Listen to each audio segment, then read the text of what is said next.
Hi, and welcome to today's Lunch and Learn. The topic for this Lunch and Learn is disability accessibility audits. My name's Jo, and I'm a junior consultant at Safety Forward who's trained in conducting accessibility audits. This session will be recorded, and if you've got any questions during the presentation, please use the chat function and I'll discuss them at the end. So what will be covered today? What is an accessibility audit? How can an accessibility audit improve inclusivity, legal compliance, and creating a welcoming environment, enhancing customer loyalty and brand reputation?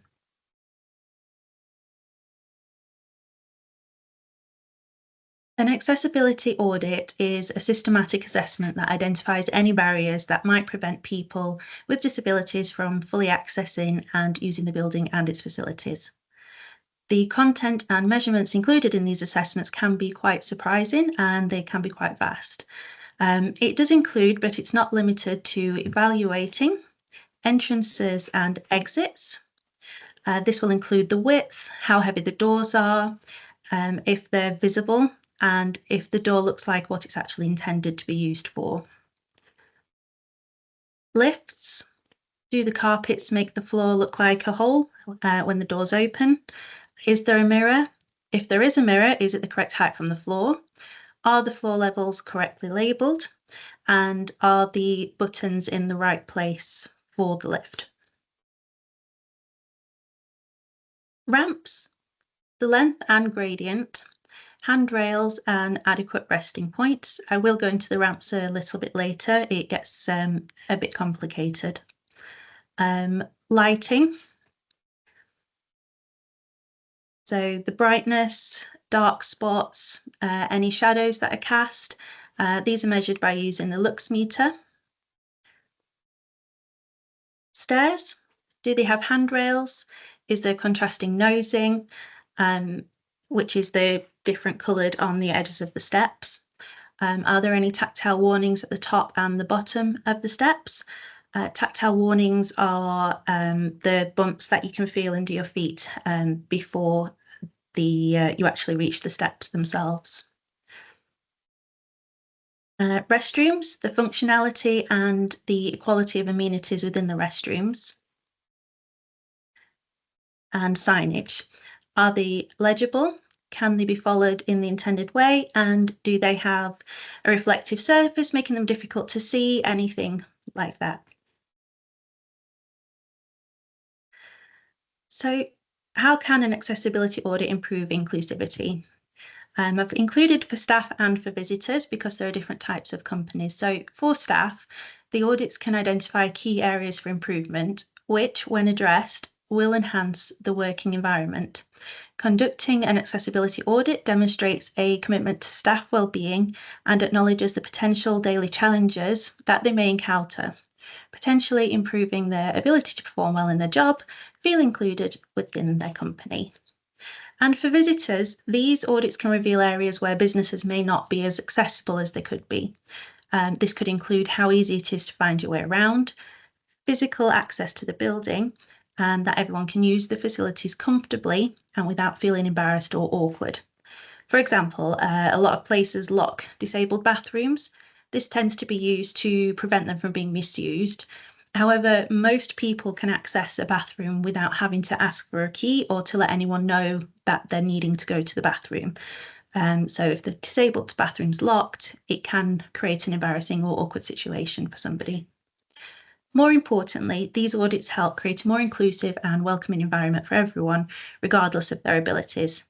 By identifying and removing barriers, business demonstrate their commitment to equal access and opportunity for all. When we think of people with disabilities, most of the time we imagine people who use a wheelchair. However, wheelchair users only account for less than 8% of the disabled community, meaning accessibility audits consider a wide range of disabilities, aiming to ensure everyone can use the building, regardless of their individual needs. Here are some of the key categories. So we've got mobility impairments, people, for example, with limited mobility, which would include people using crutches, walkers, having difficulty with stairs, or having difficulty with prolonged walking. We assess things such as ramps, doorways, lift, manoeuvring space in hallways, and heights of amenities for those particular people. There are sensory impairments, such as visual or hearing impairments, and we'd assess the adequate lighting, visual contrast, the acoustics, and if there's any visual emergency alarms. And there's also the cognitive learning abilities disabilities, which are included in the assessment as well, such as autism, ADHD, and dementia, just to name a few. We would assess wayfinding, so how easy is it to get from one point to another using the signage, noise and visual clutter, and easy to understand signage as well. There is legal compliance around why we do these as well. Essentially, the main law that protects disabled people in the UK is the Equality Act 2010. This law says that it's against the rules to discriminate against someone because of their disability. When it comes to buildings and services, this means that those providing them have a duty to make reasonable adjustments to ensure they're accessible. Implementing actions from audits, engaging in staff interviews, and performing individual assessments are key factors that can contribute to improvements in the compliance within the business. To illustrate potential significance of certain recommendations, consider this example. So from this viewpoint, these steps are easily identifiable for their purpose. You can see them as steps, you can see the edges of the steps, they are very clear. And the legal obligation stipulates that stair nosing must be clearly visible under typical conditions, which from this angle it is. So the recommendation for contrasting nosing might appear, I've gone too fast, might appear to be an overstatement. However, if you look at it from a different angle, under the standard daylight conditions, which this photo was taken, the visual perspective of these steps can create an illusion of a ramp, posing the potential hazard for slips, trips, and falls. You will notice on the ramp as well at the top there is the tactile paving. There are certain rules and regulations around which is the right paving and how far away it needs to be from the steps, but that's just an example of what I mentioned earlier. Okay, so you just take a look for a second at this standard disabled bathroom. Just have a look around and see if you can see anything that you may feel would be a little bit off about this bathroom. So it does look like just a normal standard disabled bathroom where we've got the handrails in place, the sink is close enough to the toilet, but we do have the issue with the grab rail in this one. There's only one at a certain height, there should be two, and one of them should be a lot lower to the ground. And there's also the functionality of the services. So the hot water tap isn't reachable from the toilet.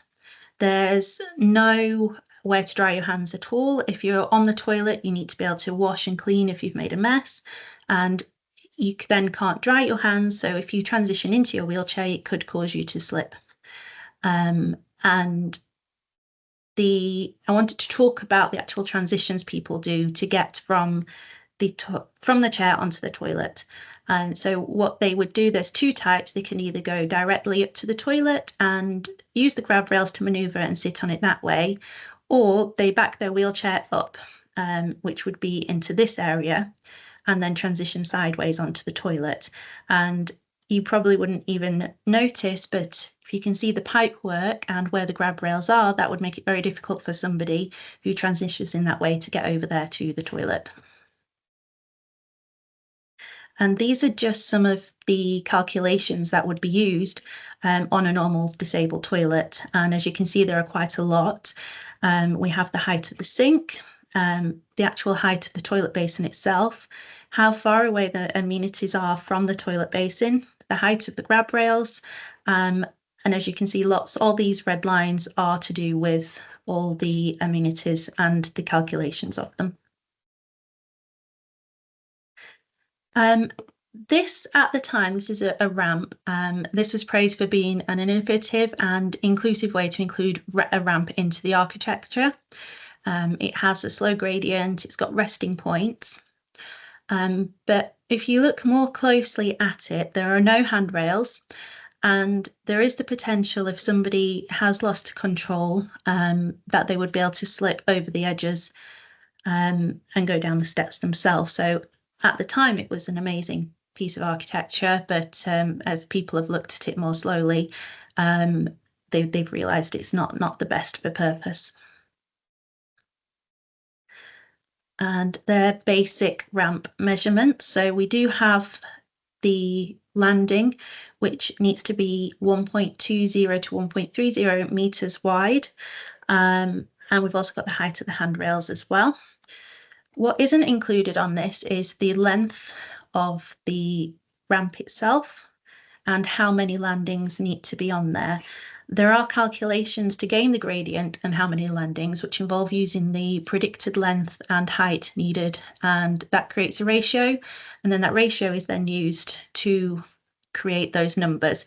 I won't go into that right now because it would involve a bit of a maths lesson, so that's not the purpose for today. We also have the door weight. This is another thing that we measure. This is measured in newtons. And as a typical rule, if you don't have a way of measuring that, if you can't open the door with your little finger, if you can't hook and open the door with your little finger, then it is too heavy. Easily open it too, not just struggling. There are also measurements for disabled parking spots. So as you can see here, the height of the sticker itself needs to be a certain width. There is the area all around.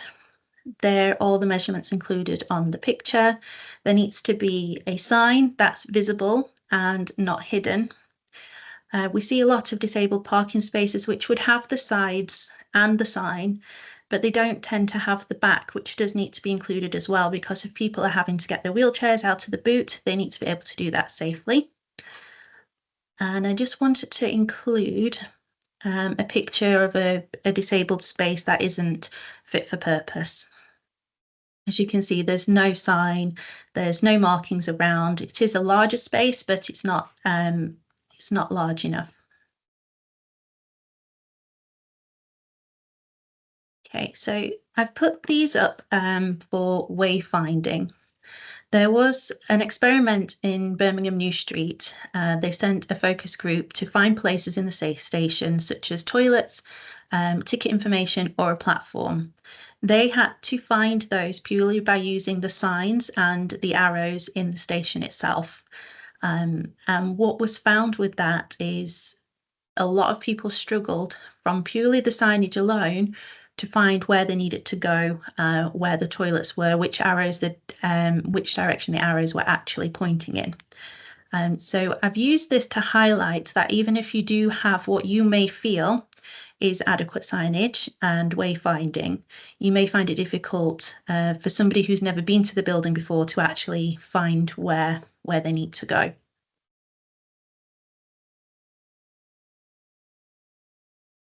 Okay, so in summary, we've explored what an accessibility audit is, and I want to emphasise its strategic importance for any organisation. Essentially, an accessibility audit serves as a comprehensive evaluation, ensuring that environments and services are inclusive and usable by all individuals. These audits can significantly contribute to employee retention by fostering an inclusive workplace and demonstrating a commitment to valuing all staff members, which in turn enhances morale and reduces staff turnover. Accessibility directly impacts customer loyalty. When accessibility is prioritised, potential customer base expands and creates a positive customer experience, which can lead to increased customer satisfaction and repeat business. Furthermore, a strong commitment to accessibility enhances brand reputation. In today's socially conscious marketplace, organisations recognised for their inclusivity gain a competitive advantage. Ultimately, prioritising accessibility creates a more welcoming environment for everyone, while simultaneously strengthening the organisation's overall performance.